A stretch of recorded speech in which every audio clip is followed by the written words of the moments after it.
한국정부회계 한국정부회계학회의 연구위원장을 맡고 있습니다. 원래는 평창에서 강원도 평창에서 학회가 개최되도록 돼 있었으나 코로나 상황에 따라서 이렇게 우리가 이렇게 줌으로 이렇게 비대면 학회를 할 수밖에 없게 되었습니다. 약간은 좀 아쉽고요. 오늘 토요일 아침에 이렇게 많은 분들이 와주셔서 저는 상당히 반갑고 또 놀랍습니다. 17분이나 계시네요.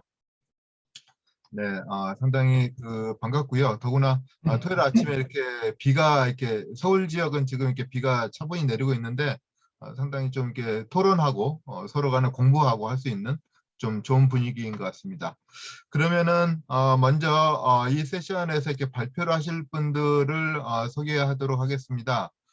먼저 지금 그 프로그램에 나와 있는 대로 영남대의 정귀희 교수님 나오셨습니다. 간단하게 인사 말씀해 주시기 바랍니다. 네, 안녕하십니까. 영남대학교의 정기휘라고 합니다. 이렇게 줌으로나마 만나뵙게 돼서 반갑습니다. 네. 다음은 서울대 김진 박사님 이렇게 간단하게 소개해 주시기 바랍니다. 네, 안녕하세요. 서울대 행정대학원 BK 포닥 김순이라고 합니다. 반갑습니다. 네. 다음은 군산대학의 김은지 교수님 간단하게 소개해 주시기 바랍니다.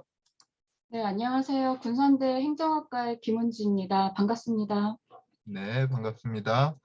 다음은 토론자가 각각의 이게 지정 토론자로 해서 세 분이 계십니다. 먼저 정기 교수님의 논문을 토론하실 신유호 박사님 간단하게 자기 소개해 주시기 바랍니다. 예, 오랜만에 인사드리겠습니다. 한국지방재정문제 신유호라고 합니다. 반갑습니다. 네, 안녕하세요. 네, 다음은 김진 박사님의 논문에 대해서 토론하실 남혜정 교수님이십니다. 안녕하세요. 동국대학교의 남혜정입니다. 만나 뵙게 돼서 반갑습니다. 네, 반갑습니다. 그리고 남혜정 교수님은 우리 연구위원회 위원장을 또 같이 또 맡고 계십니다. 네. 다음은 김은지 교수님의 논문을 이렇게 토론하실 김영록 교수님, 강원대 김영록 교수님 나와 계십니다. 네, 안녕하세요. 강원대학교 행정학과의 김영록이라고 합니다. 네, 언제나 봐도 이렇게 핸섬하신 김영록 교수님이십니다. 네. 그렇게 지금 현재 참여자들이 이렇게 지금 사실 우리 그 정규 학술대 때 플로어에 계시는 분들보다 더 많은 것 같아요. 지금 이렇게 꽤 많은 분들이 이렇게 지금 이렇게 이렇게 이 세션을 이렇게 줌으로 해서 시청을 하고 계시고 제가 아는 이렇게 익숙한 이름도 있고 한데 이후에 혹시라도 이렇게 그 질의 사항이 있고 이렇게 같이 토론할 사항이 있으면은 이렇게 해주시기 바랍니다. 네, 그러면은 먼저 우리가 지금 현재 갖고 있는 시간이 1시간 30분입니다. 1시간 30분인데 전체 한 논문도 결국은 이제 30분 이내로 해야 되는데 사실은 각각의 이 발표를 이렇게 아주 자세하게 듣는 것보다는 어떻게 보면은 저는 이렇게 토론자분들이 더 이렇게 이야기를 더 많이 하셨으면 좋겠다는 생각을 하고 있습니다. 그래서 저는 이게 먼저 이렇게 사전에 양해의 말씀을 안 드렸지만 발표자분께서는 15분 내외로 발표를 해주시고요. 그 다음에 토론자분께서는 논문을 이렇게 발표문을 사전에 보셨다라고 제가 생각을 하고 약간 이렇게 10분 가까이 해서 좀 충분하게 자기 하실 수 있는 얘기를 좀 해주셨으면 좋겠습니다. 예, 그렇게 좀 진행을 하도록 하겠습니다. 그러면은 지금 현재 10시 45분이고요. 15분간 정기휘 교수님께 시간을 드리도록 하겠습니다. 예, 발표해 주시기 바랍니다.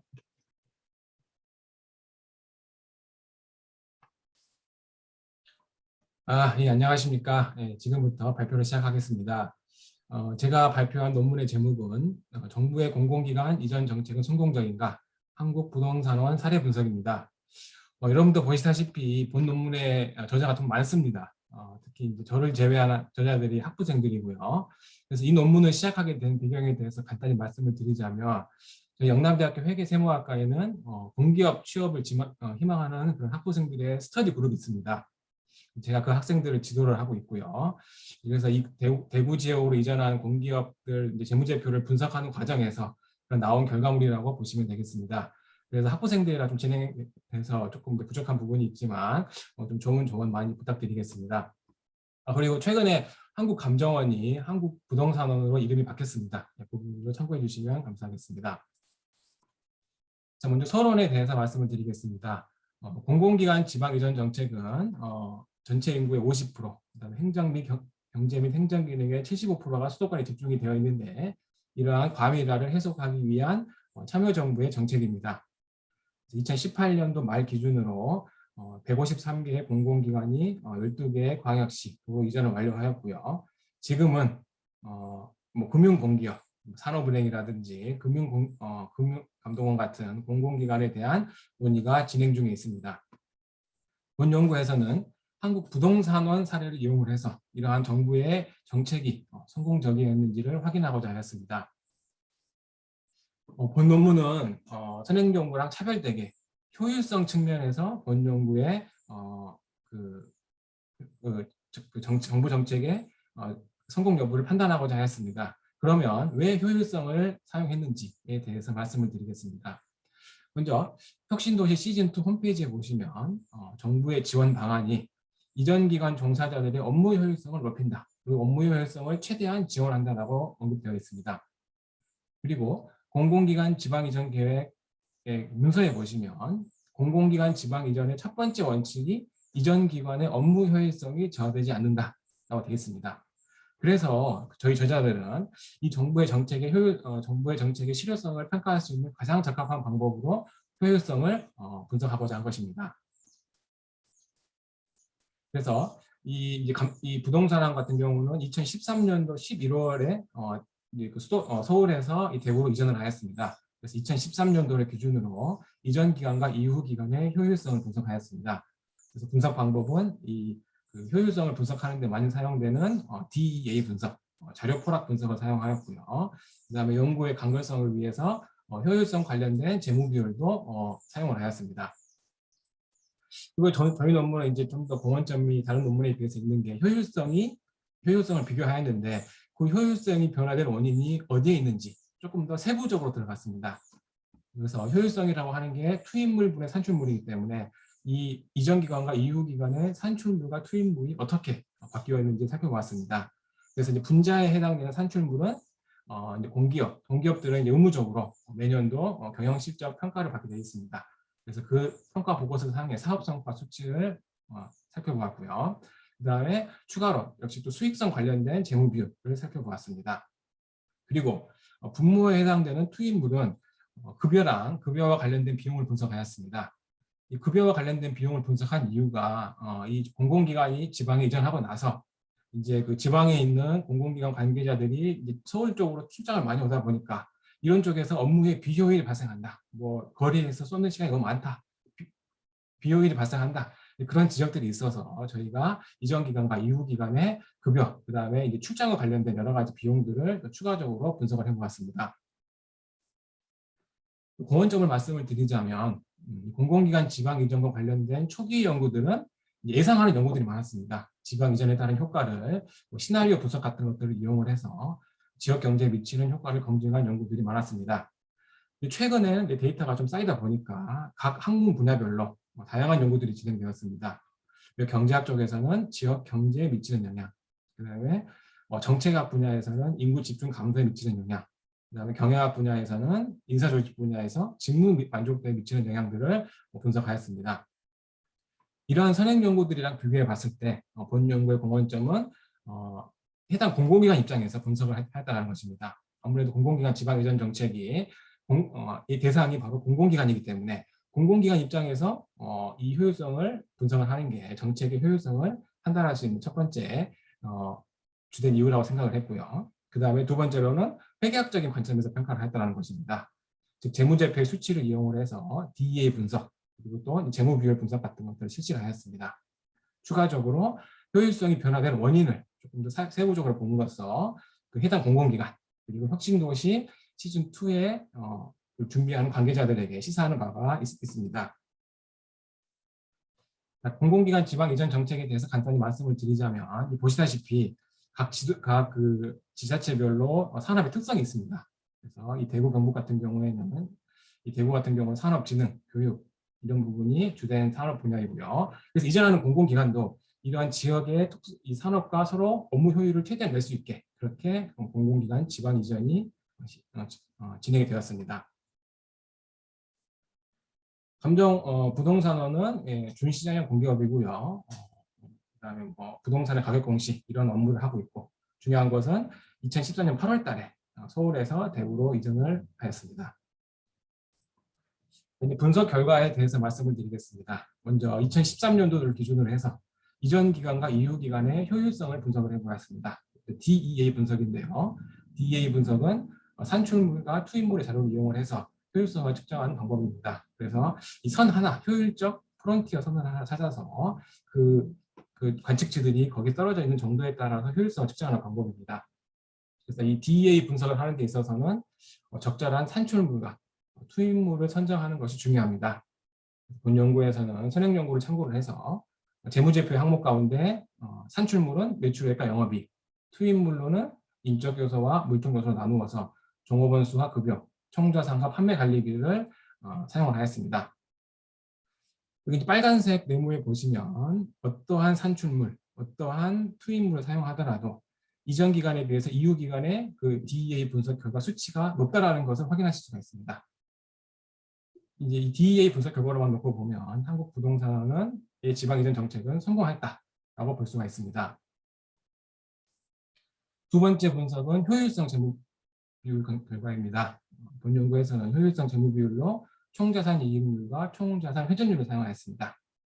그래서 밑에 이 빨간색 이 네모를 보시면 이전 기간에 비해서 이후 기간에 그 수치가 높다라는 것을 알 수가 있습니다.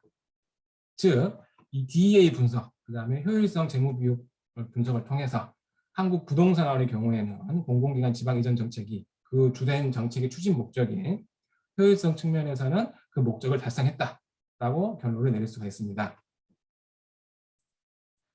다음은 이제 분자에 해당되는 산출물 분석 결과에 대해서 말씀을 드리겠습니다. 첫 번째 산출물 분석은 공기업 경영실적 평가 보고서상의 수치를 이용한 결과의 분석입니다. 이게 이제 여러분들이 보고 계시는 이 지금 표가 공공기업 경영실적 평가 보고서상에 제일 처음에 나와 있는 총괄 요약표입니다. 그래서 이쪽에 빨간색 박스를 보시면 한국감정원은 주요 사업은 다음과 같이 4개로 구성이 되어 있고요. 각각 가중치가 있습니다. 그리고 각 가중치별로 얼마만큼을 득점하였는지의 수치가 나와 있습니다. 본 연구에서는 이 가중치가 이게 매 연도 다릅니다. 조금씩. 그래서 가중치 분의 득점 비율을 이용을 해서 전 기간과 이후 기간에 이 수치를 비교를 하였습니다.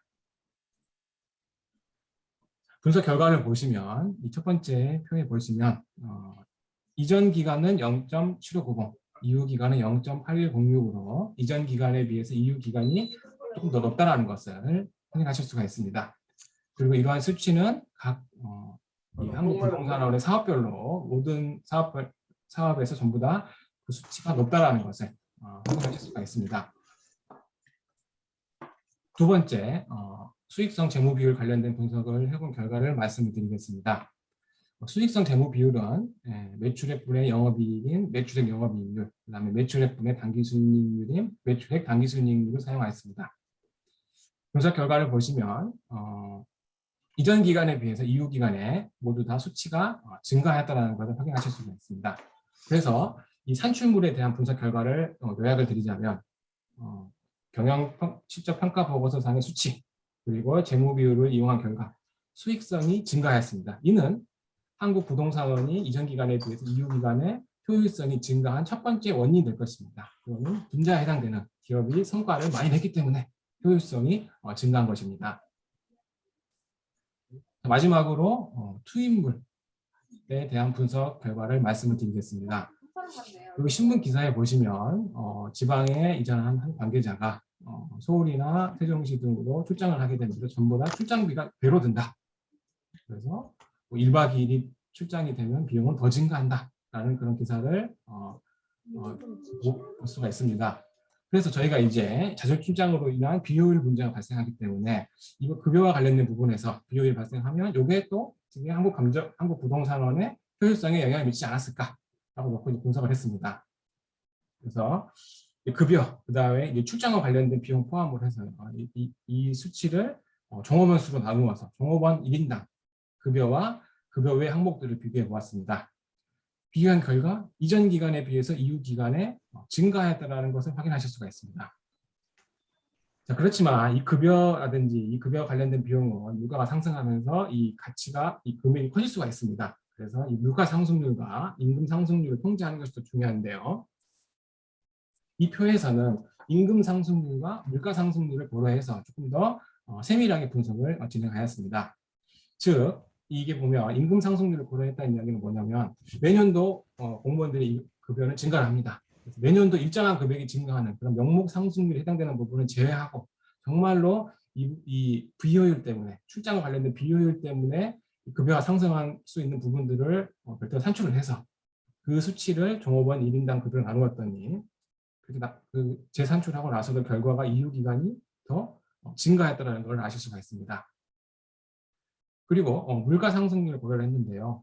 저희가 이제 급여랑 이 급여와 관련된 항목들을 매출액과 판매비와 관리비로 나누었습니다. 매출액과 판매비와 관리비로 나눈 이유는 이 매출액과 판매비와 관리비가 이 급여랑 이 해당 그 표본 기간 동안에 우상향하는 형태를 그리고 있었습니다. 그래서 저희는 매출액과 판매비와 관리비를 나누면 어느 정도 물가가 상승된 부분을 통제할 수 있지 않을까라는 생각에 나누고 산출해봤더니 역시 이전 기간에 비해서 이후 기간에 증가했다는 걸 확인할 수가 있습니다. 이는 급여와 관련된 부분에서 비효율이 발생했다는 이야기고, 이건 오히려 효율성 하락의 원인이 될 수가 있습니다. 자, 그러면 이 논문의 결과에 대해서 요약을 드리고 발표를 마치도록 하겠습니다. 본 연구는 정부의 공공기관 지방 이전 정책을 효율성 측면에서 보고자 했습니다. 왜냐? 정부의 주된 정책이 효율성 측면에서 이루어졌기 때문에 효율성 측면에서 살펴보는 것이 가장 타당하다라고 판단했던 것이고요. 이전 기간과 이후 기간의 효율성은 증가했습니다. 근데 그 분자에 해당되는 산출물이 증가를 하였고요. 투입물도 증가를 하였습니다. 즉, 효율성이 증가된 원인은 급여와 관련된 부분에서 비효율이 발생하였지만 그 비효율을 훨씬 더 커버할 수 있는, 상쇄시킬 수만 할 수 있는 충분한 성과가 발생했기 때문에 이 부동산원이 이전 기간에 비해서 이후 기간의 효율성이 증가한 것입니다. 공원적으로 말씀을 드리자면 정책의 성공 여부를 공기업 입장에서 검증을 하였고요. 그다음에 재무제표 수치를 이용을 해서 회계학적인 측면에서 검증을 하였다라고 하는 것, 다른 타 분야에 좀 차별되는 부분이 있다라고 하는 것, 그리고 효율성이 감소하는 원인을 좀 세부적으로 분석을 함으로써 일단 공공기업 입장에서 효율성을 높일 수 있는 가이드라인을 제공했다라고 하는 점. 그렇지만 한계점으로는 이 공공기관 업무 효율뿐만 아니라 지역 산업의 업무 효율에도 어떤 영향을 미치는지 살펴봐야 될 것이고요. 아무래도 이게 이제 그 단순 평균 비교다 보니까 다별량 분석이 아니다 보니까 효율성에 영향을 미칠 수 있는 다양한 변수들을 고려하지 못했다는 점이 또 추가적인 한계점으로 될 수 있을 것입니다. 네, 발표를 들어주셔서 감사합니다. 네, 지금 정기 교수님께서 발표하신 내용, 이거 지금 현재 그 공유에서 내려주시기 바라고요. 예. 예. 예, 발표 이거 잘 해주셨습니다. 특히 시간을 이렇게 너무 정확하게 지켜주셔서 제가 좀 당황스러울 뿐입니다. 네. 예, 먼저 감사드리고요. 이렇게 토론은 우리 한꺼번에 지정 토론자들이 이렇게 순차적으로 하도록 하겠습니다. 그러면은 다음 발표자인 서울대 김진 박사님 부탁드리겠습니다.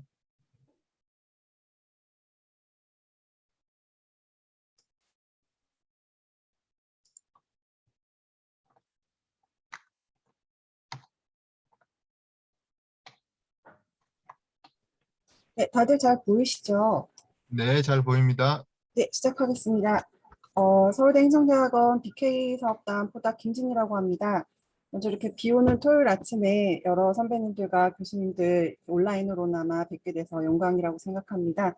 발표할 기회를 주신 김봉환 학회장님께 다시 한번 감사의 말씀 드리면서 발표를 시작하겠습니다. 오늘 저는 지방자치단체의 회계선택이라는 대손충당금 설정 행태라는 것에 대해서 발표를 하고자 합니다. 여담으로 이제 이 연구는 사실 아이디어 자체가 굉장히 오래된 연구이고요.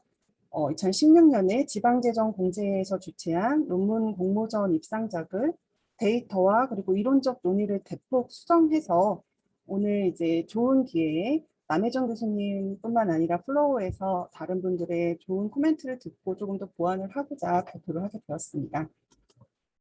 목차는 이렇게 서론과 이론적 배경, 연구 설계, 분석 결과, 결론으로 이어집니다. 2007년에 지방자치단체가 그리고 2009년에 중앙부처가 재무결산 자료를 산출하게 되었습니다.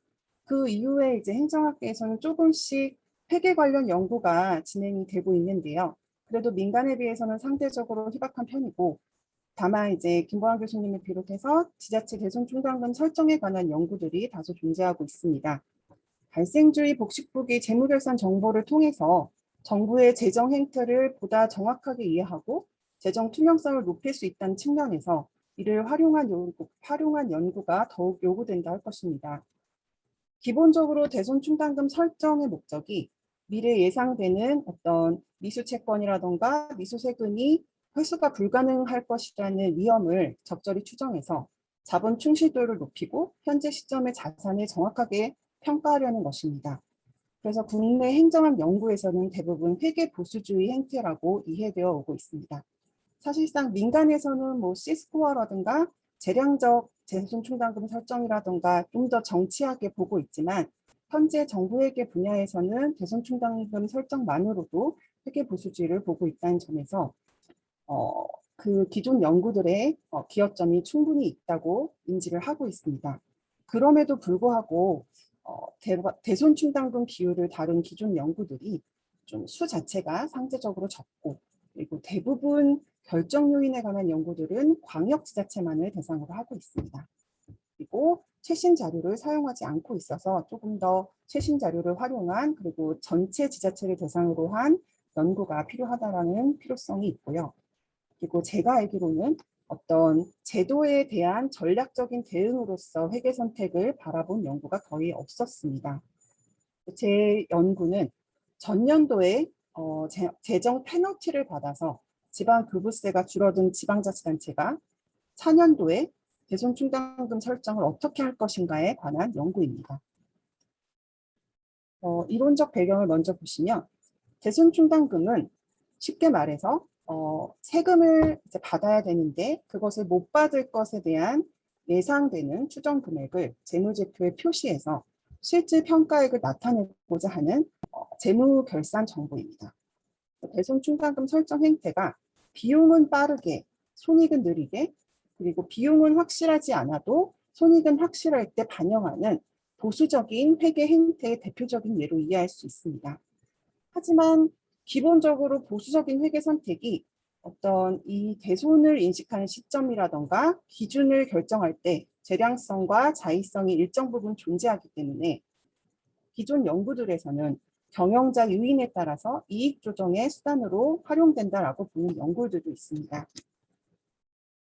그렇다면 지방자치단체의 대손충당금 설정의 의의를 조금 더 구체적으로 보신다면 사실상 공식이 존재를 합니다. 그래서 재량이 없는 거 아니냐라고 말씀하실 수가 있는데 과거 3년간의 체납채권의 결손 처분액을 과거 3년간의 체납채권 잔액으로 나누어서 당기 말의 미수채권 잔액을 곱해서 현재 산출하고 있습니다.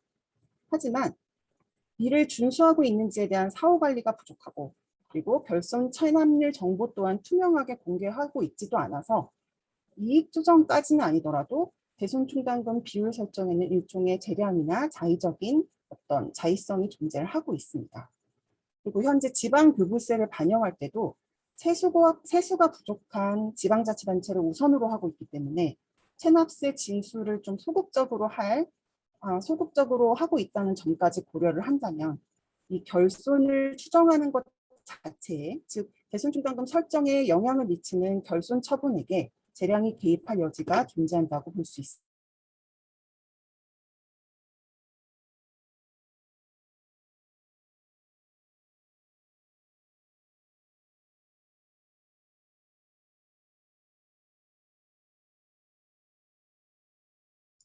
지금 잘 안 들립니다.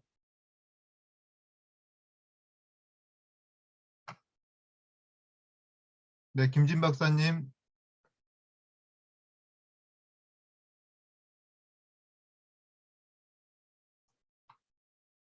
지금 호스트 잘 하시는 분 들리시나요? 네네. 네, 예, 다시 들립니다. 예. 네네.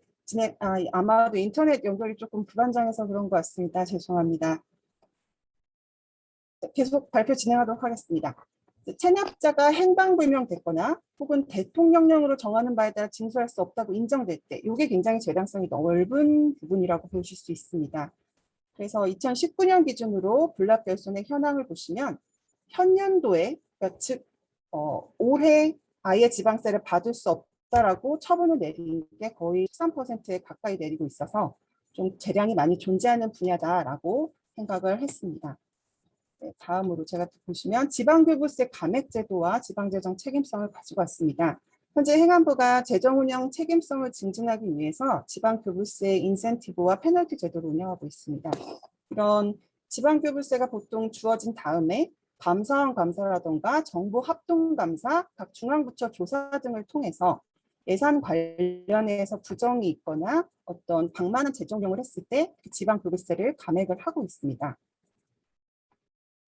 그래서 이 논의가 굉장히 지방 재정에 있어서 지방교부세 감액제도가 어떤 큰 효과를 가지고 있습니다. 큰 어떤 상징적인 효과를 가지고 있습니다. 왜냐하면 교부세가 세입 자율성이 낮은 한국 지자체에 있어서 중요한 제언이기 때문이고, 또한 감사원 감사를 통해서 감액 사유가 결정돼서 이게 일반 시민에게도 공개되기 때문에 지자체 평판에도 문제가 생기고 있습니다.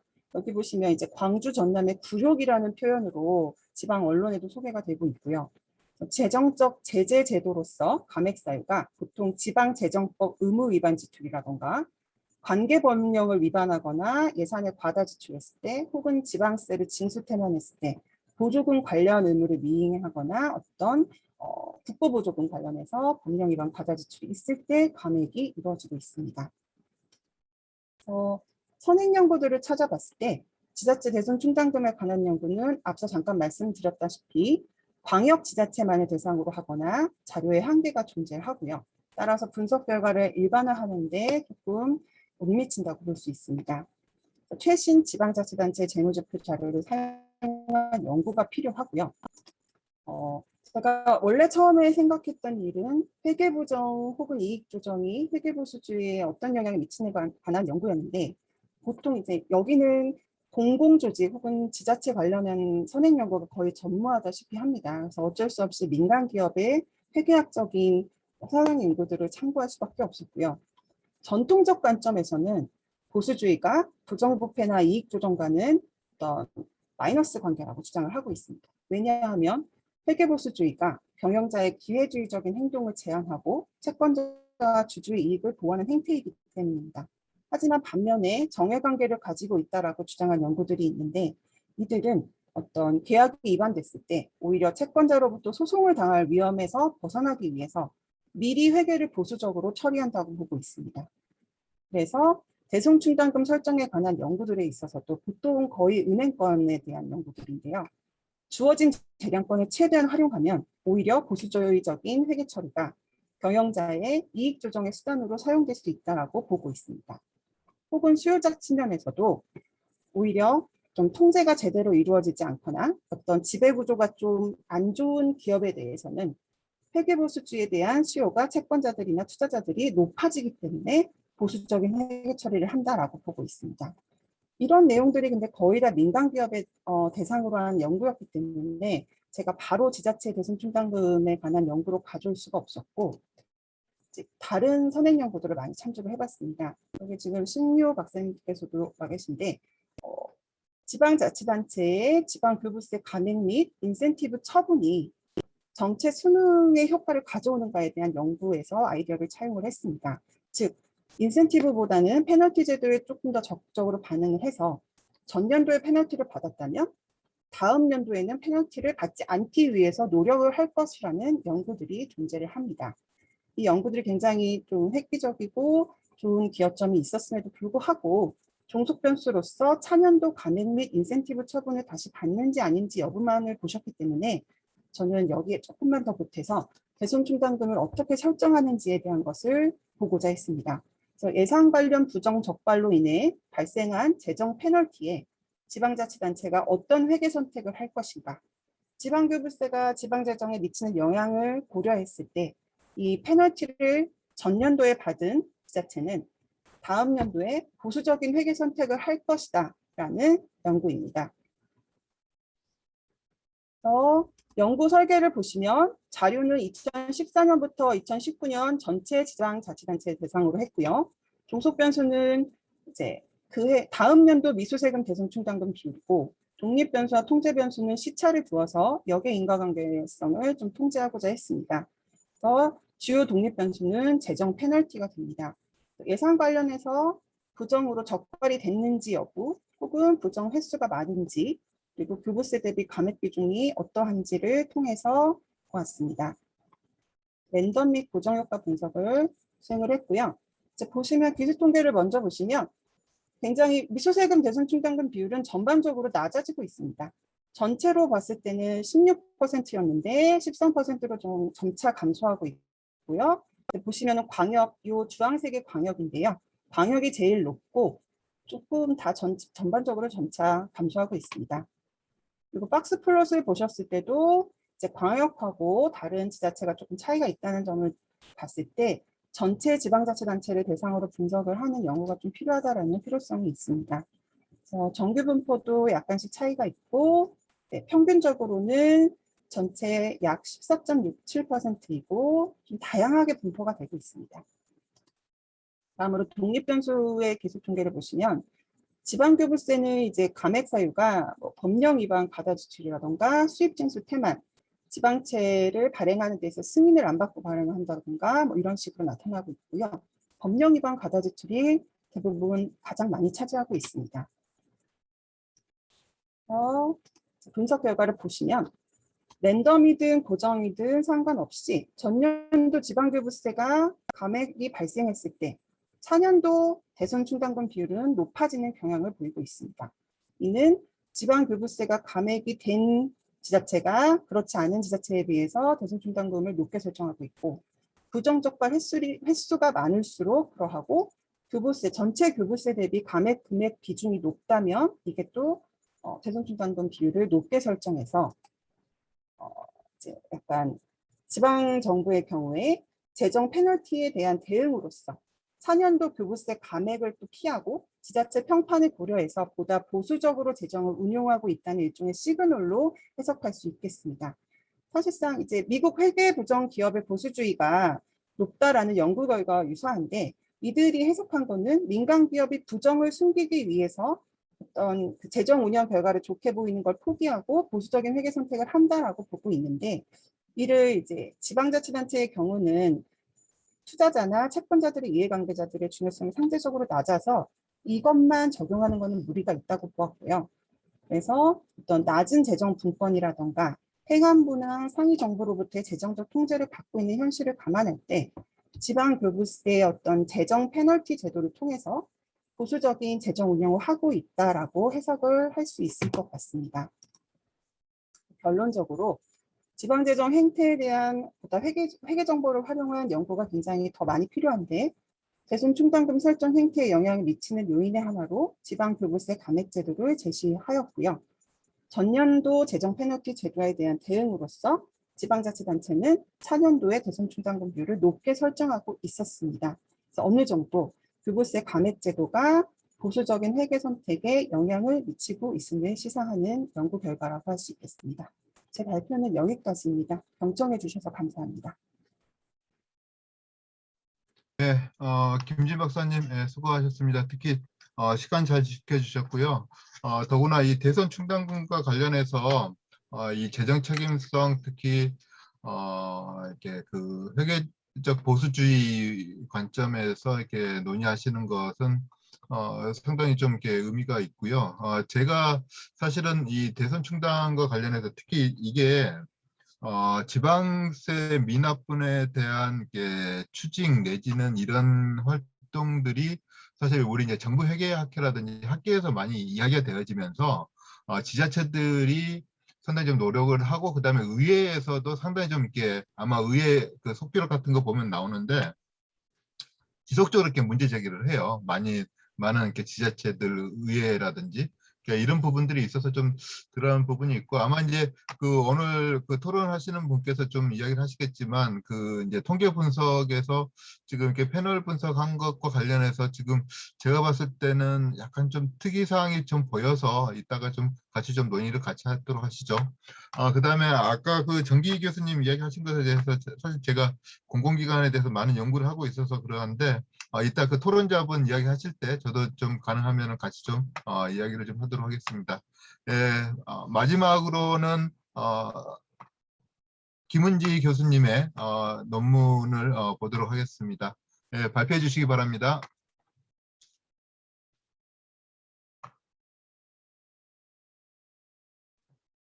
네, 안녕하세요. 소득 유형에 따른 복지 수준에 대한 인식 연구 발표를 하게 된 군산대학교 행정학과 김은지입니다. 그래서 이거 미리 보내드린 한글 파일을 같이 보시면서 발표를 들어주시면 감사하겠습니다. 예, 2페이지 보시면 이 연구는 내년 대선을 앞두고 이 대선 후보자들이 서로 각기 다른 복지에 대한 개인의 신념과 또 그에 따른 공약을 발표하는 것을 보고 의문을 갖게 되면서 시작을 하게 됐습니다. 언론 보도를 통해서 접하셨겠지만 보편 복지를 내세우고 있는 후보도 있고 또 반면에 선별 복지를 주장하고 있는 후보도 있습니다. 복지 정책 이슈가 선거에서 유권자의 정치적 태도를 결정하는 데 매우 중요한 요인으로 부각이 되고 있고 또 나아가 정치 지형을 결정하고 있는 상황이라고도 할 수 있습니다. 한 장 넘기면 복지 인식이라는 개념은 복지 그리고 또 그와 관련된 사회 현상들에 대한 사람들의 마음의 내용이고 이 복지 태도라는 것은 복지 의식에 기반한 행동 성향이라고 할 수 있습니다.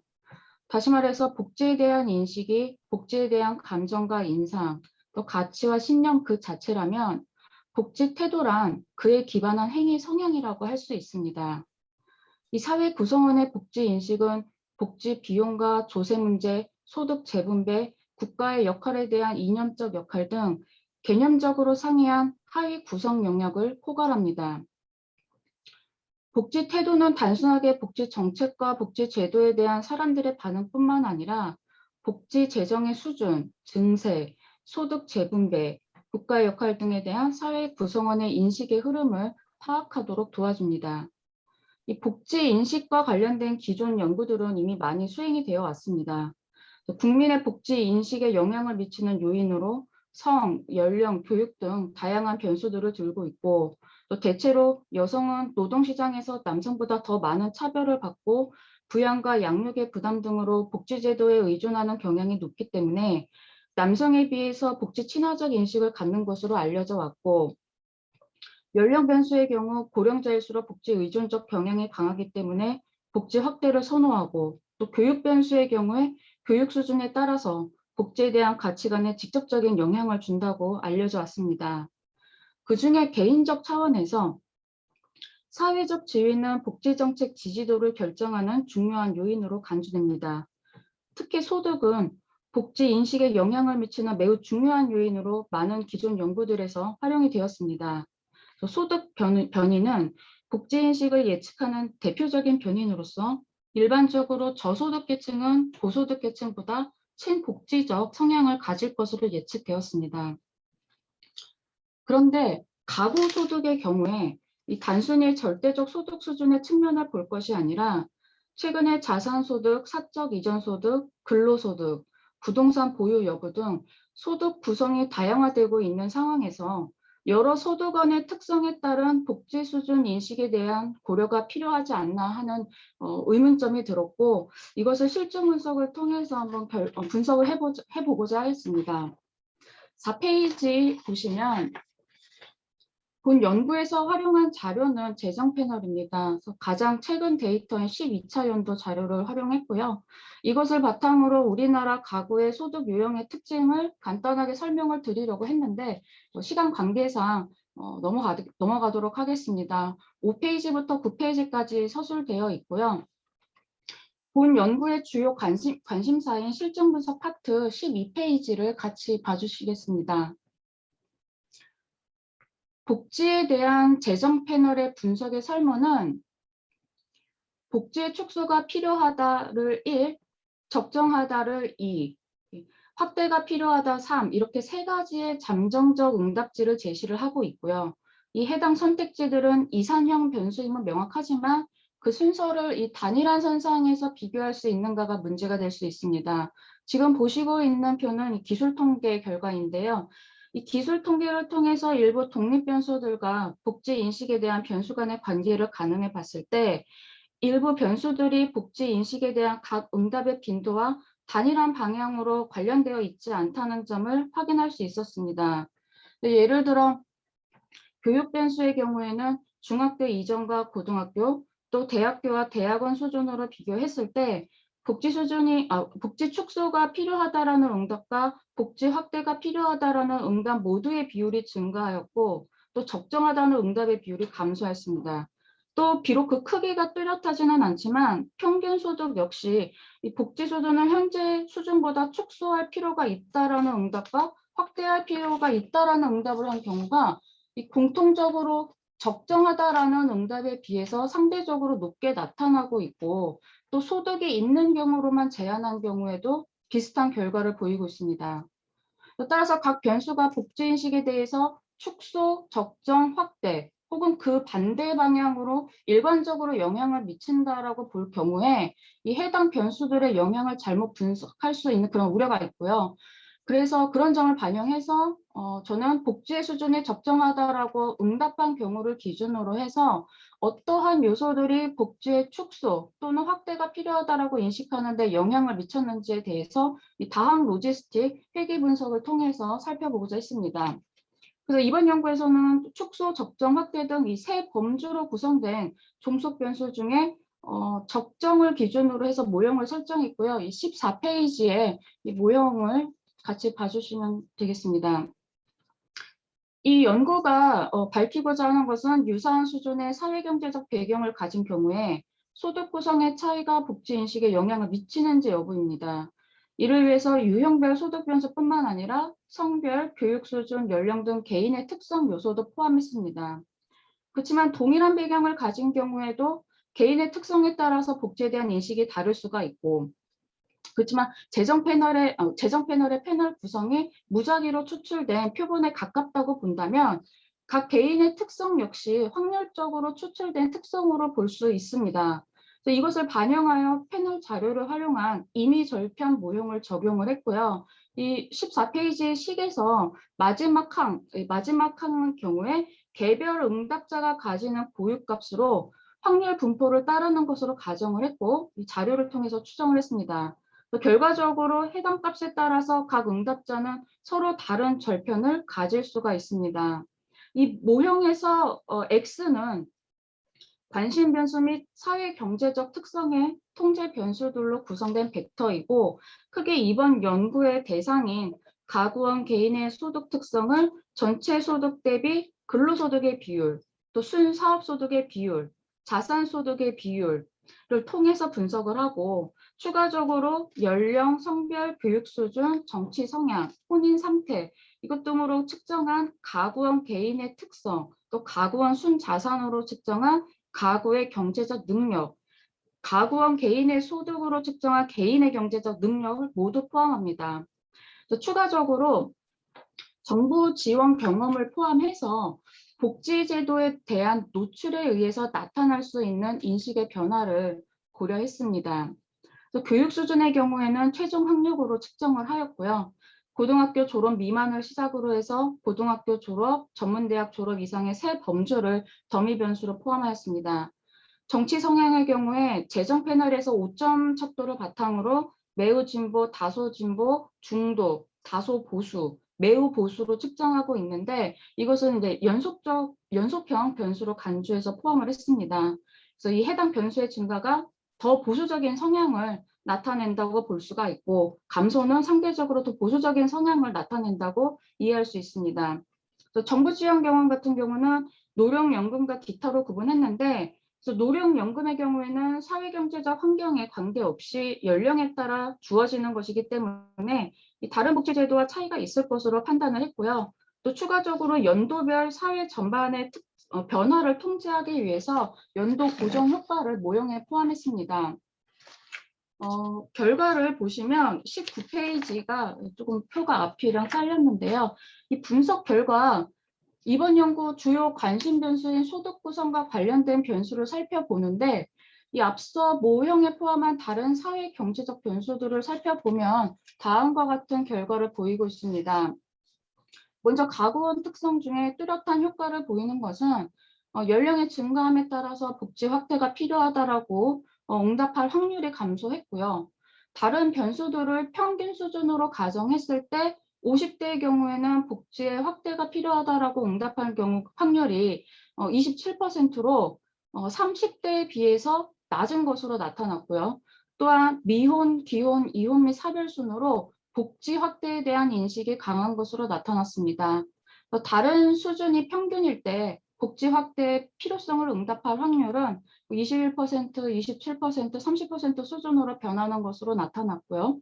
학력의 경우 모형 설정에서 고려했던 바와 같이 이 학력의 증가함에 따라서 복지 축소와 확대의 필요성에 대해서 응답할 확률이 그렇지 않은 경우에 대비해서 모두 증가하는 경향이 있습니다.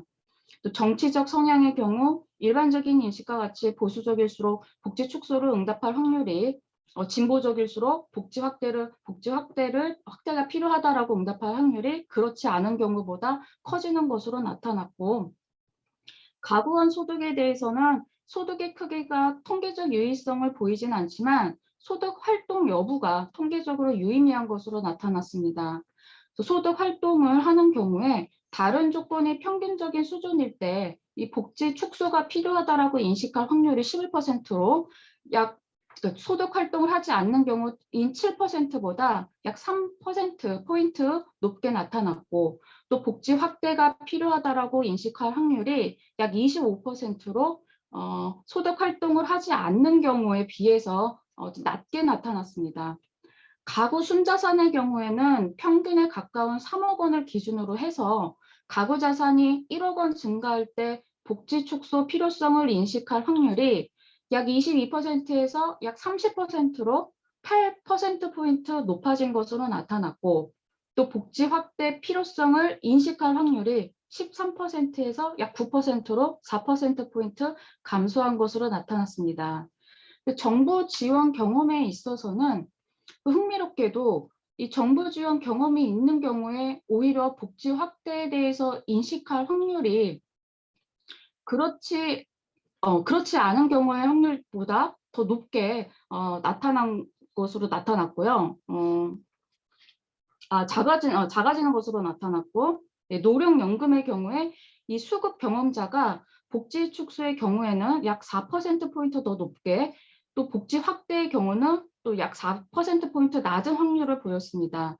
그래서 비록 연령을 개별 변수로 포함했으나 노령연금의 경우에 연령에 따라서 지급된다는 사실을 고려를 하면 연령에 따른 효과 역시 일정 부분 포함된 결과로 볼 수가 있을 거고요.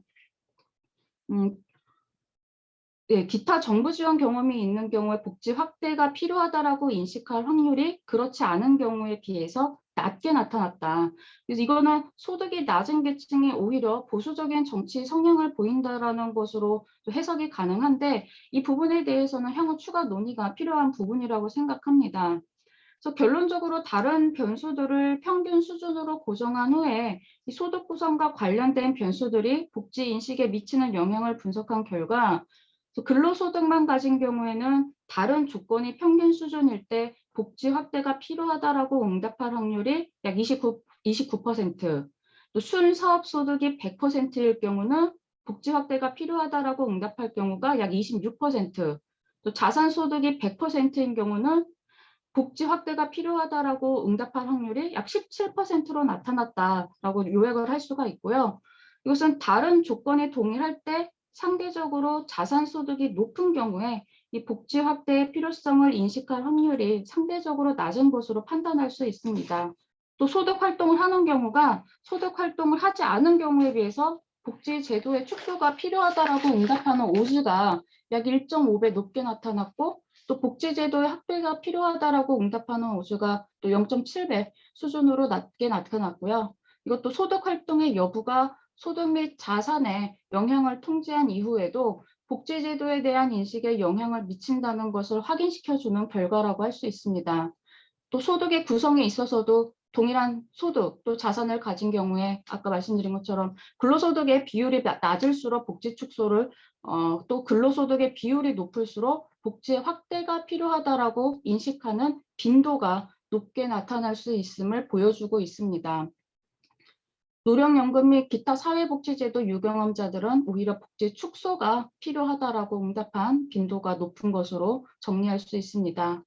네, 발표는 여기까지고요. 아직 진행 중인 연구라서 추가적인 논의가 필요한 부분이 많습니다. 부족한 발표를 경청해 주셔서 감사드립니다. 네, 김은지 교수님 수고하셨습니다. 사실 이 논문은 꽤 지금 시기적으로도 상당히 좀 중요한 논문이죠. 더구나 최근, 그러니까 지금의 뭐 정치 상황에 맞춰서 봤을 때도 복지국가, 특히 이제 복지 지출에 대한 이러한 그 요구가 더 높아지고 있는데, 여기에 대해서 국민들은 어떤 태도인가, 그러니까 어떤 인식인가죠. 그러니까 어떤 인식인가에 대해서 이야기를 해주셨는데, 저는 근데 먼저 아까 이제 통계 결과, 이렇게 분석 결과를 봤을 때, 이렇게 변수 간의 관계들을 이렇게 먼저 보셨는지, 그러니까 아까 이야기를 먼저 하셨는데, 소득 수준하고 정치적인 성향하고 이미 다 이렇게 연결이 되어 있고, 그다음에 이게 지금 모형 안에서 이제 하나로 지금 각각의 개별 변수로 지금 현재 처리되었는데, 이거 좀 이렇게 다르게 좀 처리하면 또 좀 어떻게 나올까라는 그런 생각도 좀 들어지거든요. 네, 뭐 이게 이따가 그 토론자께서 더 많은 얘기 해주실 거라고 생각을 합니다. 그러면은 지금 첫 번째 논문부터서 토론을 하도록 하겠습니다. 네, 첫 번째 논문인 정기 교수님의 공공기관 지방 이전에 대한 이렇게 효율성 평가를 하신 거였는데, 신유호 박사님, 더구나 지금 현재 공공기관에 계시는데, 근데 모르겠습니다. 그 지방재정 공제에는 서울에 있잖아요. 그렇죠? 신유호 박사님의 토론을 듣도록 하겠습니다. 예, 신용호입니다. 우리 뭐 성진 교수님 말씀하셨는데, 물론 저는 서울에서 태어나고 자라서 교육을 받고 서울의 본사를 근거하는 지방지역 공제에 근무하고 있습니다.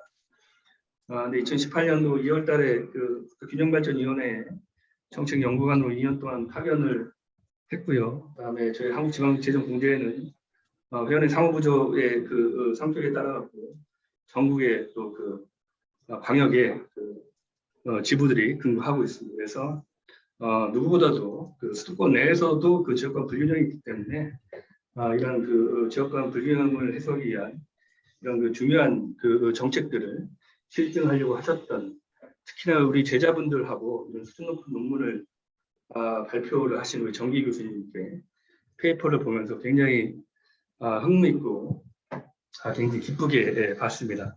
그래서 굉장히 고생하셨다는 말씀을 우선 드리고요. 일단은 몇 가지 토요일 날 우리 그 정부개혁회의에 오랜만에 와서 이렇게 토론을 하게 되는데 굉장히 기분이 좋습니다. 평소 존경 우리 김부환 교수님도 그렇고 성진 교수님도 그렇고 여러 우리 박사님들하고 이런 토론 기회를 갖게 돼서 굉장히 영광으로 생각하고 있습니다. 몇 가지 먼저 우리 학술대회이기 때문에 학술적인 코멘트를 좀 드리고요. 다음에 정책적인 부분에 있어서 개인적인 코멘트도 좀 드리도록 하겠습니다. 우선 성시경 교수님께서 토론 시간을 좀 길게 주셔가지고 이것저것 제가 생각나는 것을 몇 가지 드리도록 하겠습니다. 우선 제목을 보고 굉장히 그 지적 호기심이 굉장히 강하게 들었습니다. 정부의 공공기관 지방이전 정책은 성공적인가? 근데 개인적으로는 제목 봤을 때 성공적이었으면 좋겠다는 바람에 결론부터 살펴봤습니다. 근데 조심스럽지만 그 업무의 효율성에 있어서 그 한국 부동산원의 사례에 있어서는 효율적이다라는 실증연과 결과를 내신 것 같습니다. 그래서 이 과정에 대한 부분들을 학술적으로 제가 면밀히 보게 됐습니다. 일단 이 연구는 그 선행 연구와 다르게 정기 교수님도 이제 말씀을 하셨지만 대부분 지방 공공 기관의 이전과 관련돼서는 국가 균형 발전 차원에서 수도권 가미를 해소하고 이 공간적 측면의 그 공공기관의 이전을 통해서 그 지역 경제를 활성화시켰느냐라는 그 지역 간의 경제적 불균형 해소를 측정하고자 하는 연구들이 대부분인 건 사실입니다. 그래서 정기 교수님께서는 이제 제자분들과 이런 포인트를 잡고서 이전한 공공기관에 대한 자체에 대한 부분들이 과연 그 이전과 이후에 그 효율성이 얼마나 개선됐는지에 대한 실증을 차별화되게 연구하셨던 것 같습니다. 개인적으로 이런 부분에 있어서의 학술적인 그 차별성은 이런 있다고 저는 생각을 했고요. 그럼에도 불구하고 PT에서는 굉장히 그 압축적으로 개념과 그다음에 절차와 연구 결과를 체계적으로 잘 분석을 해주셨다고 더 생각하는데 논문에서는 다소 이제 개념이 좀 혼재되어 있는 건 사실입니다. 그 효율성에 대한 부분들이 앞서 말씀드린 국가 균형 발전 차원의 정책적인 측면에서의 공공기관 하나로 자원으로 봤을 때 자원 배분의 효율성에 배분에 있어서의 효율적인 부분에 있어서인지 이렇게 된다면은 공공기관을 이전함에 있어서의 효율성 측정은 이전한 이후에 지역 이전한 이후에 지역 경제가 불균형이 해소되기 위한 다양한 지표들, 예를 들면 일자리가 어떻게 개선됐는지, 공공기관이 들어섬에 따라 가지고, 그다음에 교육이 어떻게 나아졌는지, 의료보건은 어떻게 됐는지에 대한 부분들을 실증을 통해서 대신 대리지표를 통해서 반증하고자 하는 이러한 측정이 아마 되었을 것 같습니다. 그런데 업무 효율성에 대한 부분을 하셨기 때문에 좀 더 페이퍼에서는 좀 더 그 업무 효율성에 대한 부분을 명확하게 개념 정의를 하고 스코프를 좀 좁힌 다음에 하시면 여기 있는 소중한 내용들을 함께 논의하면서 더 집중하게 볼 수 있을 것 같습니다. 그래서 연구 주제에 대한 부분도 이와 같은 면에서 말씀드리면 공공기관 지방 이전에 따른 이전 기관의 운영 효율성 측정 연구라든지 뭐 이렇게 좀 스코프를 좀 좁히시면 어떨까 하는 개인적인 생각을 해봤고요. 이것과 관련돼서 일단은 왜 한국 부동산원이었을까? 라는 이 표본 대표성의 문제를 그릴 수밖에 없는데 여기에 명확하게 제시를 하셨습니다. 한국 부동산원 감정평가원이죠.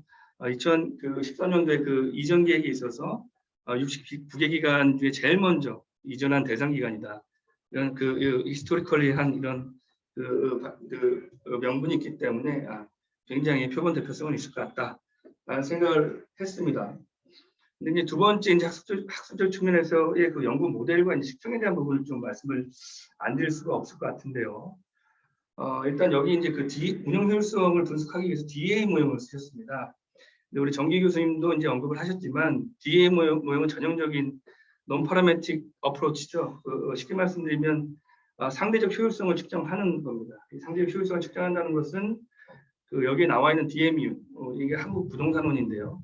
이 한국 부동산원과 비교 가능한 공공기관들의 효율적인 프론티어 선상에서의 그 거리, 상대적 위치에 따라 가지고 얼마만큼 효율성이 있는지 없는지, 한마디로 말씀드리면 이게 확률적인 어떤 표본 분포가 존재하지 않는다는 것이죠. 그래서 확률적 표본 분포가 존재하지 않은 이런 상대적 효율성인데 논문에서는 11개 표본이라는 표현을 쓰셨습니다. 2008년부터 최근까지 여기 나와 있는 2018년도까지에 대한 부분을 보면 각각에 대한 한국 부동산원의 투입과 산출에 대한 이 모델링을 2008년부터 18년까지의 그 서로 간의 상대적 비교를 하신 건지, 아니면 지사가 또 30개 있는데 그거의 전체적인 종합적인 점수에서의 어떤 그 상대적 효율성 점수인지 요거에 대한 부분이 좀 명확하게 설명을 좀 하셔야 될 것 같고요. 그다음에 T-테스트를 쓰셨습니다. 근데 아시다시피 상대적 효율성 측정이기 때문에 이런 그 확률적 분포를 전제한 T-테스트 같은 것들을 하시려면 몇 가지 전제 조건이 좀 선행이 돼야 됩니다. 예를 들면은 대표적인 방법이 부스트스텝을 통해 가지고 보원 추출을 해서 확률적 분포를 좀 제시를 한다든지, 아니면은 좀 어려운 방법이긴 하지만 한국 부동산원을 포함한 1차 대상 기관인 153개에 대한 모든 공공기관에 대한 부분에 있어서의 상대적인 측정을 하는 게 하나의 이제 방법이 될 수 있을 것입니다. 근데 한 가지 이제 모델링에 대한 그 추후 연구에서의 제안을 좀 드린다면, 오히려 이런 맥락에서 좀 더 아까 153개에 대한 기관들에 대한 상대적 효율성도 이 연도별로 측정하는 뭐 윈도우 분석이라든지 아니면 만캐스트 생산성 지수 같은 것들이 있습니다. 이런 것들을 진감률을 통해서 종속 변수를 해가지고 내 외부적인 영향들을 패널 소비를 한다든지 이런 식의 방법론적으로 좀 더 디벨로핑하는 것도 하나의 제안으로 제가 후속용으로 좀 드리도록 하겠습니다. 어쨌든 이러한 부분에 있어서의 좀 학술적인 좀 궁금점이 좀 있었고요. 마지막으로 이제 이제 결과 해석과 관련된 부분인데, 정희 교수님도 이제 많은 말씀들을 선행 연구를 통해 가지고 그 분석을 통해 그 결과를 이제 넣으셨습니다. 그래서 굉장히 이런 공감하면서도 그다음에 그 연구의 한계로서도 이제 말씀을 하신 부분이 있는데요. 이제 그 제목과 관련돼서 이런 이제 의구심이 들 수 있는 거죠. 한국 부동산원이라는 표본의 대표성이 검증된 이 기관의 업무 효율성이 이전 이후에 개선됐다고 하더라도 이 팩트 이러한 실증 연구 자체가 과연 그 정부의 공공기관 지방이전 정책이 성공적이라고 할 수 있겠는가에 대한 부분에 좀 의구심이 좀 남은 거는 사실입니다. 물론 정부의 정책에 있어서의 중요한 목표 중에 하나가 이전한 이후에 업무 효율성을 개선시키고 삶의 질을 제고시킨다는 목표가 있긴 있지만, 그건 이전 계획을 수립했을 때 이전한 이후에 공공기관을 대상으로 한 정책 목표라고 할 수 있을 것입니다. 이 자체가 소위 말하는 혁신도시 시즌 1의 궁극적인 그 성공 여부를 판단하기에는 좀 한계가 있을 수 있다는 거죠. 그래서 이런 부분에 있어서에 대한 부분. 두 번째는 이 감정평가 자체가 굉장히 그 경영성과가 굉장히 우수한 기관입니다. 그래서 경영혁신 노력의 자체적인 노력으로 이러한 성과라든지 이런 부분들이 있어서 아마 투입보다 산출에 대한 부분이 더 화살표가 두 개가 되지 않았을까. 이게 이전 정책에 대한 효과일까라는 또 의심이 있다는 거죠. DL을 하는 학자들이 퍼블릭적인 마인드에서 늘 결론했을 때 고민되는 부분들이 이제 공격이 들어올 수 있다는 말이죠. 그럼 투입 줄이고 산출 극대화란 말이냐? 급여 줄이란 얘기냐? 뭐 이런 얘기들이 있을 수 있습니다. 그래서 결과를 해석할 때 대부분은 이제 인풋에 대한 부분은 픽스드를 한 다음에 산출을 극대화하는 방향에서 해석에 대한 부분들을 차관적으로 해서 박수를 좀 해주시면은 감정평가원 직원들이 이제 좋아하실 것 같습니다. 이런 말씀을 하나 더 드리고요. 두 번째 정책적인 부분에 코멘트를 좀 말씀을 좀 드리도록 하겠습니다. 한 1분 정도 좀 남은 것 같은데요. 제가 그 정책적인 부분에 있어서 소위 말하는 업무 효율성을 개선한다는 거, 혁신도시 시즌 1에서 지금 2에 대한 논의들을 하고 있죠. 하고 있는데 혁신도시 시즌 1의 성과를 먼저 점검한 다음에 어떠한 부분들이 부족했는지에 대한 부분을 통해서 정주 여건들을 먼저 개선하고 이러한 점검을 통해서 혁신도시 시즌 2를 하는 게 더 바람직할 수가 있다는 생각을 개인적으로 하고 있고요. 현실적으로는 저도 2018년도 2월달에 가서 굉장히 밤을 새면서 함께 균형 있는 직원 같이 함께 일하는 분들하고 위원장님하고 굉장히 고민을 했습니다만 결국은 2020년을 기점으로 수도권 인구는 50%가 넘었습니다. 그렇게 열심히 했음에도 불구하고 50%가 넘었고요.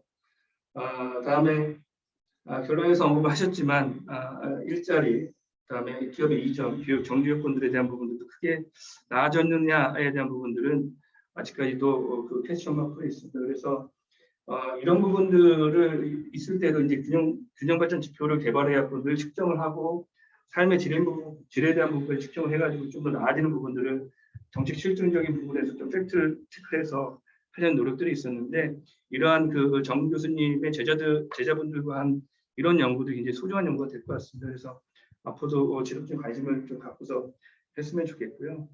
업무 효율성을 개선하는 공공기관 입장에서 가장 중요한 것은 그런 의사결정 대상 기관들을 끌고 내려와야죠. 예, 그래서 국회라든지 청와대도 마찬가지고 행정 수도에 대한 부분들이 향후에 함께 논의가 되어야 될 것 같습니다. 어쨌든지 간에 그 지역에서 태어나고 자라서 교육받고 보건의료를 혜택을 받고 문화관광을 하고 늙어 죽을 수 있는 이러한 부분들이 균형 발전 차원에서 나아질 수 있도록 저도 관심 갖고 그다음에 회사에서는 또 지방회계 재정과 함께 아울러 갖고 노력할 수 있도록 하겠습니다. 굉장히 잘 들었습니다. 감사합니다. 네, 신유호 박사님, 상당히 그 매크로한 이렇게 논의에서부터 시작을 해서 그 다음에 이렇게 기술적인 부분까지 좀 이야기를 해주셨고요. 사실 뭐 제가 랩업은 다시 안 하겠고 하나만 조금 제 입장에서 좀 정리 드리면은 정기 교수님께서 그 공공기관 경영평가 그 주요 사업 평가 결과를 직접적으로 이렇게 쓰셨는데 그것을 그 이렇게 성과를 분석하는 데 씀에 있어서는 좀 주의하셔야 될 게 좀 많이 있습니다. 그러니까는 지금 이제 패널로 했는데 일정하지 않고요. 매년 이렇게 똑같은 지표라고 보기 어렵고 또 하나는 이 평가의 과정에서 실제 성과라고 하는 부분과 그러니까 점수로 나온 것은 좀 다릅니다. 그래서 그것을 좀 더 이렇게 면밀하게 보시고 이후에 분석에 좀 들어가셨으면 좋겠다라는 말씀 좀 제가 좀 이렇게 첨가를 해드리겠습니다. 네, 다음은 두 번째 김진 박사님의 논문에 대해서 여기 남혜정 교수님께서 토론을 해주시는데요. 생각보다 조금 시간이 조금 좀 우리가 많이 지금 쓰고 있어서 10분보다는 한 8분 정도, 7분에서 8분 정도로 좀 이렇게 해주시는 게 좀 좋을 것 같습니다. 네, 부탁드리겠습니다. 네, 안녕하세요. 지금 혹시 화면 공유하는 거 잘 보이시나요? 네, 잘 보입니다. 네, 저는 동국대학교 회계학과의 남혜정 교수고요. 오늘 재정 책임성과 지방자치단체 회계 선택에 대한 논문을 맡게 됐습니다. 부분에 있어서 이해도가 조금 많이 부족할 것 같습니다. 그래서 혹시 제가 이제 드리는 말씀이 조금 뭔가 이해 부족으로 부탁드리겠습니다. 우선 재정 책임성과 그다음에 지방자치단체의 어떤 회계 선택이라는 용어인데요. 이 두 개 키워드가 되게 좀 무서운 거라고 하는 좀 있습니다. 후에 이제 리서치 퀘스천이 하나인데요. 예성 관련 부정 적발로 인해 발생한 재정 페널티, 즉 아까 발표자께서 말씀하신 것처럼 지방이면 그것을 재정 페널티다를 했고요. 자, 이런 재정 페널티가 있었을 때 과연 자치단체는 어떤 회계 선택을 할 것이냐, 이게 이제 키 리서치 퀘스천이라고 보입니다. 이런 재정 페널티가 과연 용어로도 같이 써서 이제 막 혼재되어 있더라고요. 그래서 뭐 예산 관련 부정이다, 또는 뭐 지방교부세 감액이다, 또는 재정 페널티다, 이거 이제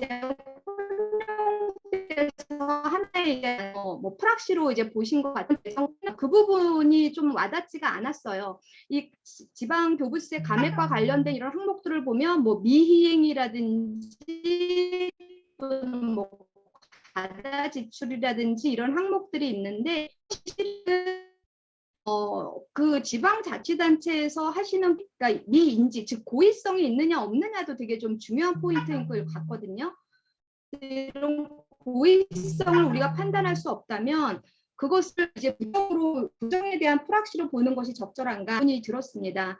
특히나 이런 재정 페널티가 지방교부세 감액 제대로 이제 살펴봤는데, 이런 감액이 과연 이 항목이 있으면 어느 정도 감액되는지, 즉 뭔가 이렇게 리니어한 선형적인 어떤 금액을 우리가 파악할 수 있는 건지, 이것이 그냥 정치적인 어떤 과정을 통해서 이루어지는 거라면 혹시 제 목소리 잘 들리시죠? 약간 그 바이브레이션이 좀 심하십니다. 아마도 그 네트워크 문제일 것 같고요. 조금 지금 천천히 얘기를 할까요, 그러면? 그 이후에 지금 이제 그 PPT는 우리 김진 박사님께 좀 전달하시는 식으로 하시고 네. 좀 간략하게 마무리를 하시는 게 더 좋을 것 같습니다. 핵심 중심으로 네. 하셔서요. 네. 예. 네, 그래서 이제 그 재정 페널티에 대한 정확한 감액제도로 회계 불구심이 들었고요. 이제 두 번째는 이 재정 책임성하고 뒤에 이제 통제 변수로 재정 자립도가 나오거든요. 그래서 이런 재정 책임성이 근데 어카운터빌리티인데 어떻게 보면 부담금 비율을 높이거나 낮추는 이런 행위가 과연 어떤 연관성을 갖는지 그 부분도 조금 고민해 보시는 게 필요하다 이런 생각이 들었습니다. 두 번째로는 회계 선택이라는 말씀을 하셨는데 회계학에서 회계 선택이란 되게 다양한 현금도 조정할 수 있지만 어떤 뭐 수익의 인식 시점을 조정한다든지 또는 뭐 비용의 어떤 인식 시점을 조정하든지 여러 방법들이 있는데 그 각각의 방법별로 코스트 앤 베네핏 이거에 따라서 기업이 선택하는 인센티브가 다르거든요. 근데 여기서 이제 선택 충당금 비율 이것만 지금 사용하고 계셔서 과연 대손 충당금을 조정하는 것, 대손 충당금 비율을 조정하는 것 외에 있다면 뭐가 있고 그 선택의 어떤 코스트 앤 베네핏은 어떻게 보고 계시는지 이게 좀 궁금했고요. 여기서는 지금 종속 변수를 미수세금만 보셨는데 실은 미수세 외 수익금에 대한 대손 충당금 비율이 다르다는 또 선행 연구도 있거든요. 그래서 그 부분도 좀 같이 고민을 해 보시는 게 좋을 것 같다 이런 생각이 들었습니다. 또 하나는 이제 분석 결과로 가서 보시면 분석 결과는 실은 이제 뭐 이렇게 랜덤 효과, 그다음에 교정 효과 이렇게 같이 보셨는데 제 생각에는 여러 유형의 지방자치단체들이 들어있기 때문에 고정 효과를 아마 메인 결과로 보는 게 가장 뭐 의미 있지 않을까 이런 생각이 들고 혹시 제 목소리 자꾸 끊기나요? 그냥 해주시는 게 나을 것 같습니다. 예. 네네 네. 잠깐 상태가 조금 연결이 불안정한 것 같은데 어쨌든 이를 관련돼서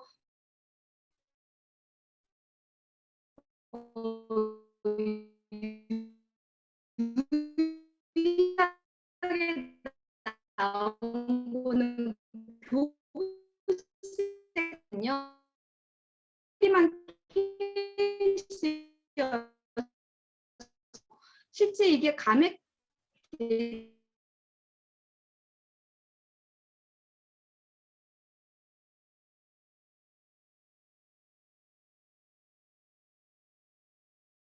네.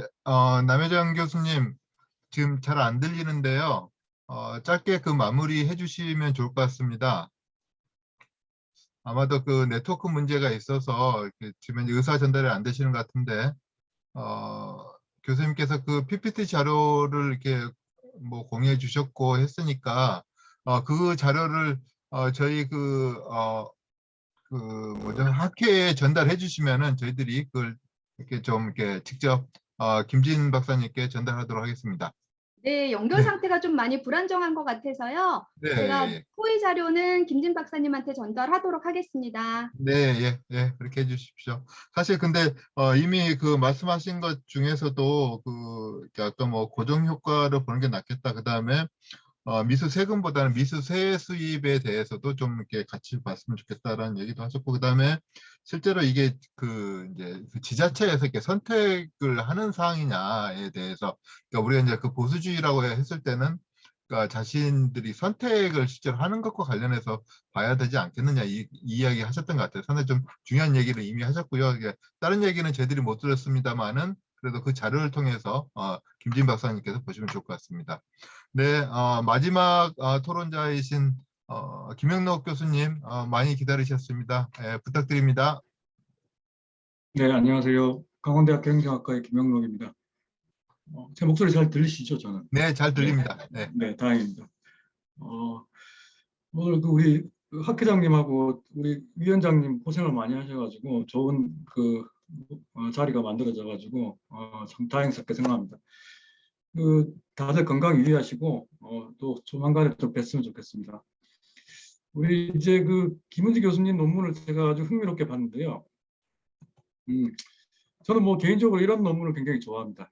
이제 아주 기술적인 것보다는 아주 이제 한국 사회에서 아주 시사점을 줄 수 있는 이런 이제 시의적절하고 우리 사회자 우리 성 교수님께서 말씀하셨지만 뭐 시의적절한 논문이다 생각이 들고, 특히 이제 저는 이제 소득 구성에 따른 이제 특성을 분석한 거는 아주 뭐 사실 뭐 선행 연구를 찾기가 좀 어려울 정도로 재밌다 이렇게 봐지는데, 오히려 이제 논문 전개를 쭉 보다 보니까 이제 소득 구성, 이제 소득이 이제 특성이 있는 거잖아요, 그죠? 그래서 이제 우리 재정학에서도 뭐 사업 소득이나 뭐 이전 소득이라든지 또는 뭐 기타 소득, 뭐 자본 소득 이런 분류를 많이 하고 각각의 특성들이 쭉 나와 있는데, 오히려 논문이 거기에 좀 집중을 하면 어떨까 싶기도 하고 그렇습니다. 지금 여러 가지 논의들이 아주 많아가지고 좀 이렇게 애초에 의도했던 이제 소득의 특성에 따른 이제 복지 제도의 인식에 이제 좀 집중할 필요가 있는데, 그런 집중이 좀 떨어지는 현상, 이런 것들은 논문의 범위를 좀 축소하면서, 그러니까 이제 사실은 이제 이론적 논의에서 소득의 특성에 따른 논의가 저는 좀 없거든요. 그래서 특히 이제 지금 논문의 파인딩이라고 볼 수 있는 이제 자산 소득이 높을 경우에 이제 복지 확대에 부정적이라는 이제 논문의 결과가 있는데, 상당히 이제 시사점이 있는 거라고 봐집니다. 왜냐하면 이제 근로소득이나 이제 사업소득 같은 가구원들은, 전적으로 의존하는 가구원들은 이제 이 소득에서 이제 이탈할 가능성이 있기 때문에 이제 복지 확대에 상대적으로 긍정적일 수가 있는 거죠. 그런데 이제 자본소득 또는 이제 논문에서는 자산소득이라고 표현했지만, 이 자산소득에 대한 이제 의존도가 굉장히 높은 경우에는 이제 상대적으로 이제 이 복지 확대에 이제 부정적인 또는 보수적인 성향을 보일 가능성이 높겠죠. 그래서 이제 이것이 이제 실증적으로 이제 증명이 되는 것은 상당히 이제 재밌다, 또 의의가 있다 이렇게 봐집니다. 그래서 이제 최근에 이제 이번 정부 들어가지고 미실현 자본소득에 대해서 과세가 이제 대폭 증가하는 추세, 이런 것들도 상당히 이제 또 관련성이 있다고 봐지고, 그래서 논문이 이제 저는 이제 이런 소득의 분류 또는 특성에 이제 좀 집중을 한다면 훨씬 더 가독성이 높아질 거라고 생각이 듭니다. 또 이제 여기 보면은 이제 여러 가지 아까 이제 18페이지에 남아 있는 우리 로지스틱 분석 결과를 쭉 보면은, 아까 이제 우리 사실은 이제 굉장히 이제 변수별로 상당히 재밌는 결과들이 많이 나왔죠, 그죠? 그래서 이제 노령연금 또는 이제 기타 소득 복지 유경험자들이 오히려 이제 복지 축소가 필요하다는 인식을 보였고, 이런 이야기들이 있었는데, 상당히 이제 이거는 여러 가지 또 이야기가 가능한 거죠. 그래서 이제 이런 논의들은 기본적으로 이제 연령에 따른 보수화라든지 또는 소득 복지 유경험자 같은 경우는 소득 수준이 낮다고 이제 전제할 수가 있기 때문에, 어떻게 보면 이제 일반화된 사실에 가까운 이야기들인데, 이것이 이제 김은지 교수님이 이제 실증한 거다 이렇게 볼 수가 있는데, 이것도 이제 사실은 의의가 굉장히 크겠지만, 저는 이제 또 한국적인 특성 같은 걸 좀 얘기해 주시면 상당히 논문이 더 빛이 나지 않을까. 왜냐하면은 이제 이런 이제 논의들, 그러니까 이제 사실은 이제 소득에 따른 또는 연령에 따른 또는 보수화에 따른 이제 인식의 변화, 복지에 대한 인식의 변화, 이런 것들은 정치학이나 이제 심리학자들도 상당히 요즘 활발하게 이제 논의하고 있는 주제거든요. 그래서 이제 뭐 토마스 프랭크 같은 정치학자라든지 뭐 이런 사람들은 왜 이제 이런 보수들 이렇게 가난한 자가 왜 보수의 복지에 축소에 더 지지하는가, 이런 이야기들을 상당히 많이 이야기를 하고 있어요 이미. 그래서 이제 이런 이제 이론적 논의들을 조금 더 검토를 해본다든지, 사실은 이제 저는 이런 것까지 가면 논문이 너무 커질 거라고 저는 생각이 들긴 합니다. 그래서 이제 만약에 논문을 좀 쪼갠다면은 이런 것들을 조금 더 이제 이렇게 이론적 논의를 충실히 하셔가지고 오히려 이제 여기에 좀 뭐 행정학이나 행정 논문이라고 봐야 되나요? 근데 좀 이렇게 굉장히 이제 어떻게 보면은 재정학에 가까운 논문인데, 예, 그래서 논문을 한번 쪼개보는 것도 좀 발전할 수 있는 여지가 있지 않을까 생각 들고, 네, 수정사항, 네, 조금 이제 앞에서 좀 말씀을 드렸지만, 아까 이제 저는 이제 변수 간에 이제 굉장히 강한 상관관계가 지금 보이거든요. 그래서 이제 이것들을 어떻게 해결할 거냐 문제를 조금 고민을 해보셔야 될 것 같아요. 그래서 독립 변수들 간에 이제 뭐 얼핏 봐도 지금 이제 상관관계가 높은 것들이 있기 때문에, 그래서 이제 얘네들을 사실 변수를 좀 변형시킨다거나 또는 독립 변수 중에 일부를 좀 제거한다든지 이런 이제 방법을 좀 해보셔야 될 것 같다는 생각이 듭니다. 연구의 이제 타당성을 확보하기 위해서. 자, 그리고 이제 뭐 마이너한 것들인데, 이제 김 교수님께서 지금 이제 작업을 하고 계신 거라 이제 지금 생각이 드는데, 논문의 이제 기술 중에 보면 이제 추정이나 이제 조금 가치 판단에 가까운 기술들이 있어요. 그런데 이런 것들은 뭐 할 수도 있는데, 뭐 이런 것들은 선행 연구에서 논의된 것들이라면 이제 선행 연구에 이제 레퍼런스를 달아주는 것들이 좋을 것 같고, 그리고 이제 교육 수준에 대한 분류가 좀 일반적이지 않다는 생각이 드는데, 이제 지금 고등학교 졸업 미만과 뭐 전문대 졸업 이상으로 분류를 했는데, 이것들은 최근에 이제 학력 수준 분류하고는 조금 거리가 있는, 그래서 이제 오히려 이제 좀 정확하게 나타나지 않는 문제가 있는 것 같고, 시간이 이제 많이 없기 때문에 이제 제가 이제 좀 적어 놓긴 했는데 나중에 전달을 해드리도록 하겠습니다. 그리고 이제 문장이 반복되는 경우가 있습니다. 그래서 이제 막 작업을 하시다가 이제 그런 것 같은데, 그래서 이제 이렇게 그런 것들은 좀 검토를 해보시면 될 것 같아요. 예, 저 이 정도로 하겠습니다. 네, 네. 네, 김현욱 교수님, 예. 상당히 좋은 토론 해주셨습니다. 특히 뭐 이렇게 이 연구의 의의에서부터 시작을 해서 그다음에 이 연구를 어떻게 하면 좀 더 발전시킬 수 있을까에 대해서도 이렇게 답을 좀 이렇게 이야기를 좀 주셨고요. 혹시 지금 현재 이 줌에서 들어와 계시는 분들 중에서 이렇게 조금 꼭 이 멘트는 좀 하고 싶다 하시는 분 계시면은 이렇게 이야기를 해주시기 바랍니다. 이왕이면은 저한테 손을 들어주시면 좋겠고요. 아니면은 뭐 그게 귀찮다 싶으시면 직접 얘기를 아주 짧게 해주시기 바랍니다.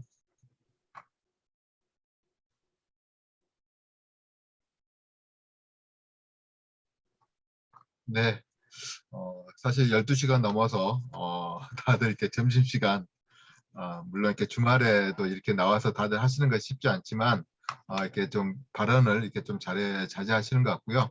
그러면은 지금 이렇게 발표하셨던 세 분께서 간단하게 이 토론자들에 대한 이렇게 리스폰스를 아주 간단하게 해주시기 바랍니다. 먼저 장기희 교수님 부탁드리겠습니다. 예, 우리 심리원 박사님 정말 좋은 토론 감사드립니다. 정말 긴 시간 동안 논문 오래 읽어보신 것 같은데요. 저희 저자들이 미처 생각하지 못했던 부분에 있어서 정말 좋은 코멘트를 많이 해주셨습니다. 뭐 예를 들어서 효율성에 대한 개념을 조금 명확히 할 필요가 있다. 그리고 좀 방법론적으로 여러 가지 좀 보완을 해서 좀 디벨롭을 해라 하는 부분이라든지, 저희가 특히 많이 고민했던 부분이 정말 그 분자에 해당되는 사업 성과 개선된 부분이 정말 이게 이전 정책 효과가 맞는지 그 부분에 대해서 정말 고민이 정말 많았습니다. 제가 조금 더 자료 조사를 해서 그런 부분들을 논문에 보완을 시키도록 하겠습니다. 좋은 토론 정말 감사드립니다. 네, 다음은 김진 박사님 이렇게 해주시기 바랍니다. 네, 남혜정 교수님 토론 정말 잘 들었습니다. 제가 지난주에 사실 백신 맞느라 빨리 못 보여드렸는데도 불구하고 이렇게 토론 자료까지 만들어주셔서 정말 감사하게 생각하고 있습니다.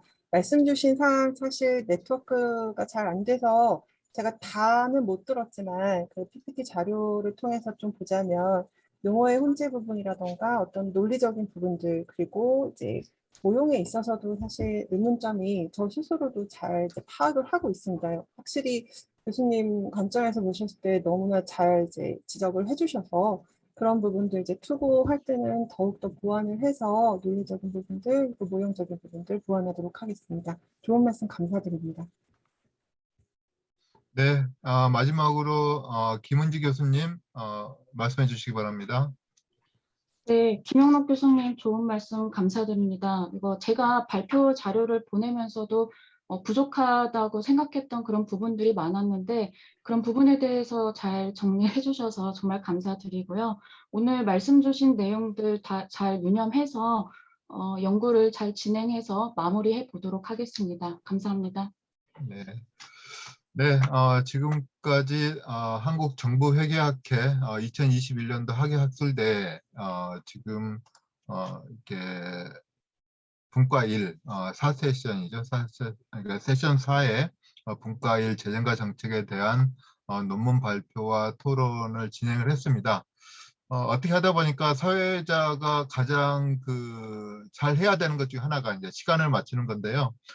발표자분들, 그다음에 토론자분들께서 이렇게 협조를 잘 해주셔서 12시 10분 안에 마치게 되어서 저는 사회자의 역할 잘한 것 같습니다. 사실 오늘 그 논문 발표하신 논문들이 다들 의의가 있습니다.